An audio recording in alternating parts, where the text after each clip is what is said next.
Hello again, everybody. In this video, I want to introduce two new kinds of proposition.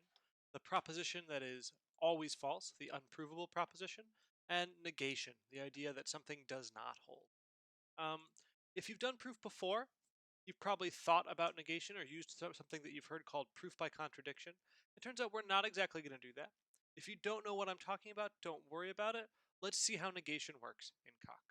So I'm going to do the definitions of negation in a little module because we're going to use the native Coq definitions here. Let me get my Emacs looking good. Okay, great. So here we have a little definition. Perfect. So we're going to define our notion of not. So what does it mean to not have some proposition P? It is not the case that P holds, is the way I would pronounce not P. So it's just a definition. We're going to use implication to define negation. We're going to say, well, P doesn't hold if P implies false. Well, now, what is false? False is the unprovable proposition. There's just as true we saw was a proposition with a trivial proof that we called I. False is a proposition with no proofs at all.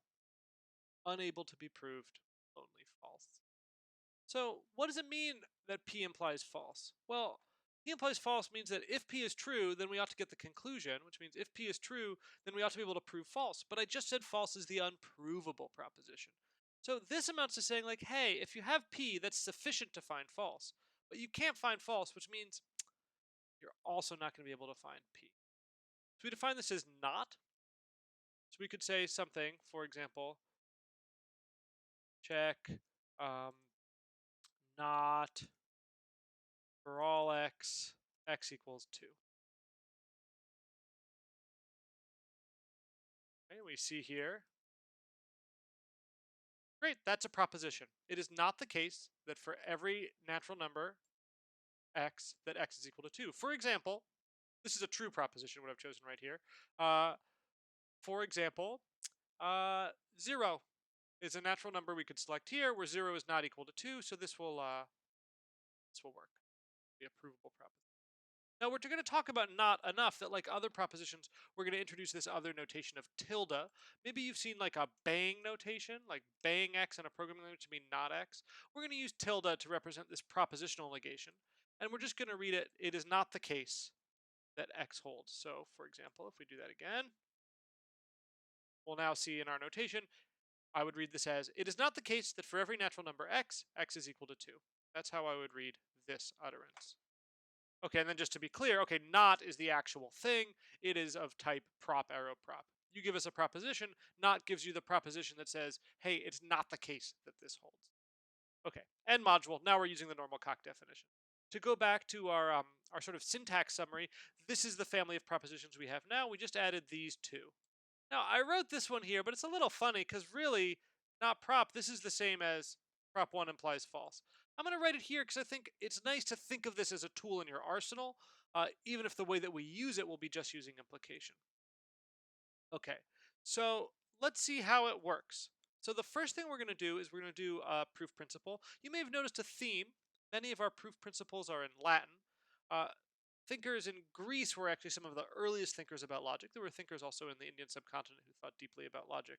And then later, I think some of the great thinkers in logic came up in the various sort of caliphates and sultanates in the Near East. But the ones that we use in English, the names we use in English, all the principles are going to come with Latin names. So this is Latin, ex falso. This is hopefully easy enough to read, from false. Quod libet. So the quad means what. Libet is from libere, to love or to like or desire. So from false, whatever you might desire. This is in the subjunctive for you grammar nerds out there. Okay, cool. So from false, whatever you might like. For any proposition, if you can find false, then you can find P. Now don't be confused. We define negation up here as P implies false. We're now saying something else. Once you've found false, the unprovable proposition, you can find P. So, okay, how might this proof work? Well, here's how the proof works. I'm going to say it in English as I go in Coq. Okay, suppose P is a proposition such that false. Now, false is contradictory. There's no way to have found false. No more sub-goals. Struck contra. So, okay, what's going on here? Why did I call it contra? I'm not remembering the United States sort of awful and malevolent involvement in the Contra scandal in Central America in the 80s. That's not what I'm thinking about. Contra means against or opposite. And here I'm talking about a contradiction. So contra false here means, look, this is a hypothesis I've put in my context, and I, as a human, am choosing a name, contra, to remind myself that there is no way. We said up front there's no proof of false. Okay, how do we convince cock there's no proof of false? We say, look, the way false is defined in cock, we're not going to look into it, but the way it's defined, there's no proof of it. So if I say, hey, cock, how'd you prove this? Cock will say, oh, my bad. You're right. I didn't. You're cool. Whatever you want, we're fine here, right? There's no chance. Once false is in your context, once just a plain false is there, your proof is done. You just destruct it. Right. So what's going on here? So here the destruct, another way to put it, the destruct is asking how could we have found this proof? And cock is agreeing, oh, there's no way to have found it. I just want to make it really clear. I chose contra as a name. I think it's a good practice for contradictory hypotheses to give them an informative name that reminds you of their contradictory nature. But you could call it H if you wanted to. Okay. Here's another proof we can do. It is not the case that false. Okay, false is unprovable. So not means you cannot prove that. So you cannot prove that false. So here we're just kind of checking our work. Like I said up front, false is this unprovable proposition, so this should be true. The first key to working with negations is whenever you see this tilde, just unfold not. When you're really expert with it, when you've gotten really comfortable with negation, you'll see these knots and think of it as not blah, not P, is P implies false. But as you're still learning, I think it's really worthwhile to unfold it and say, like, look, this is just an implication, right? We already proved that A implies A back in day 10. So this is just an instance of that theorem. If we wanted to, we could go back and find whatever that theorem name was and just apply it. Now here we can do it differently also. We say, okay, well fine, suppose that H.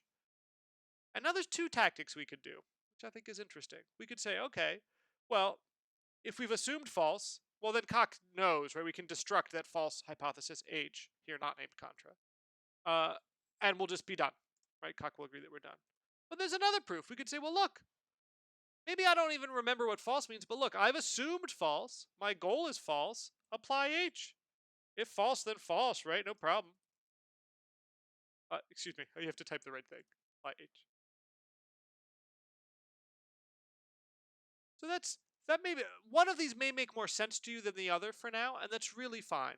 I think the apply makes nice sense because you can see that okay, apply is just doing an exact matching. So what this lemma is really saying is false implies false. We saw back in day 11, not day 10, I said earlier. On day 11, we saw that look, you can prove for all A implies A. So surely that means false also. If you assume something wrong, then you can prove something wrong. Doesn't seem like that big of a deal. Now, on the other hand, maybe that logic doesn't sit well with you. That's fine. But instead you can say, well, look, if you assume something wrong, I don't have to even brook it. Like, I don't have to think about it. Okay. It definitely takes some practice to get used to this. This unfold not, I would say, is kind of a superpower. So let's do another proof, and that'll round it out. You'll have some exercises in your section here. Okay, so intros P and H, right? So suppose we have some P, and we want to prove that it is not the case that not P.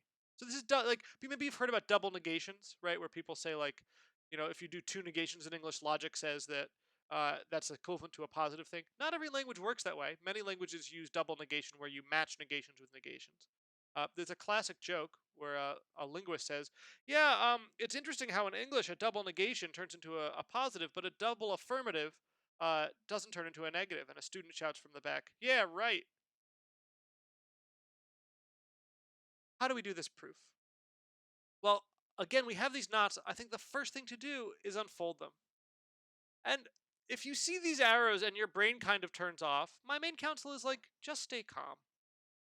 Just like follow, just as you followed the types when you were writing code, we're going to follow the structure of the propositions when we do these proofs.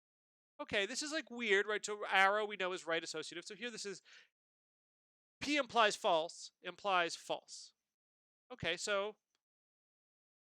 let's add in H not P.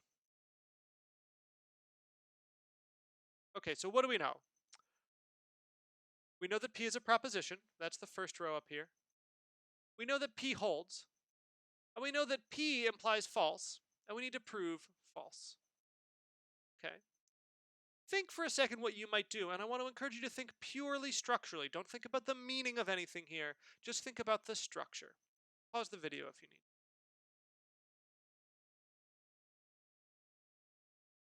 Structurally, I think there's really only one thing we can do. This says P implies false. Apply says, look, if your conclusion matches your goal, you can do an apply. So let's try it. Now, you may have an intuition for why that's the right thing to do based on logic, but even without the logic, it's clearly just the only thing we can do on some level at this point. You might wonder, well, how can I connect these two? And we just don't know the tactics for that yet. Okay, great. So now what do we need to do? Well, we know P, we need to prove P. Okay, great, apply H. Okay, so that's double negation introduction. You might wonder, well, can we prove the converse theorem?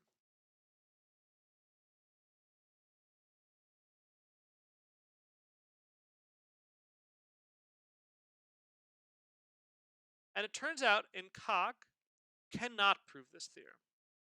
Let's see why. We'll talk about this again much later in the course. Oh, I wrote conjecture, lemma.